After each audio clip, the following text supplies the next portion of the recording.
পয়লা June থেকে আমাদের রাজ্যে সমস্ত সরকারি বাসে মহিলাদের যে ফ্রি করে দেওয়া হচ্ছে, আপনারা এর মধ্যে হয়তো জেনে গেছেন। আমরা যারা প্রতিবন্ধী তাদের তো সরকারি বাসে ফ্রি ছিলই, তো তখন সরকারি বাস দাঁড়াতো না, আমাদের নিত না।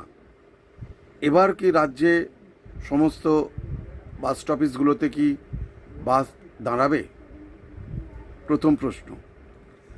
দ্বিতীয় প্রশ্ন হচ্ছে, ধরুন একজন দিদিভাই চাকরি করেন, 30,000 টাকা মাইনে পায়, পাশে একজন কাকু দাঁড়িয়ে আছে, তার হয়তো হকারি করতে বেরিয়েছিল, লজেন্স বিক্রি হয়নি বা চা বিক্রি হয়নি, বাজার ভালো যায়নি, তাকে পুরো টাকা দিতে হচ্ছে। ভাববেন। নাম্বার 2, যে মহিলা দিদিভাইয়ের বাড়িতে 4 চাকা আছে, যেতেই পারতো গাড়িতে, হয়তো এই ফ্রি করে দেওয়ার জন্য বাসে কিন্তু উনি যাবেন, কিন্তু একজন দাদু বা কোনো এক দাদা এমার্জেন্সি বাসে যাচ্ছে, তবুও কিন্তু পুরো ভাড়া দিয়ে। একটু ভাববেন। আমি যদি খারাপ বলে থাকি অবশ্যই কমেন্টে জানাবেন।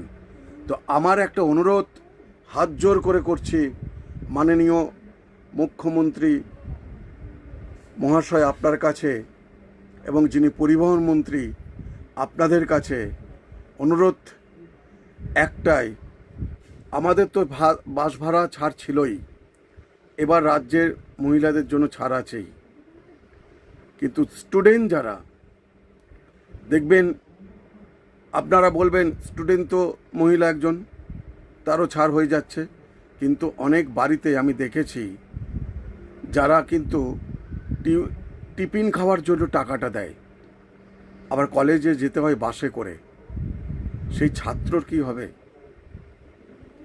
ছাত্রীর যদি আপনাদের কথা অনুযায়ী ছাড় হয়, তাহলে সেই ছাত্রর কি হবে? তার কি ছাড় হবে? একবার এই কথাটা ভেবে স্টুডেন্টদের জন্য পুরো ফ্রি করে দেওয়া যায় কি না একবার ভেবে দেখবেন। আর আপনাদেরও বলছি, আপনারা কমেন্টে জানান আমি খারাপ বললাম কি না।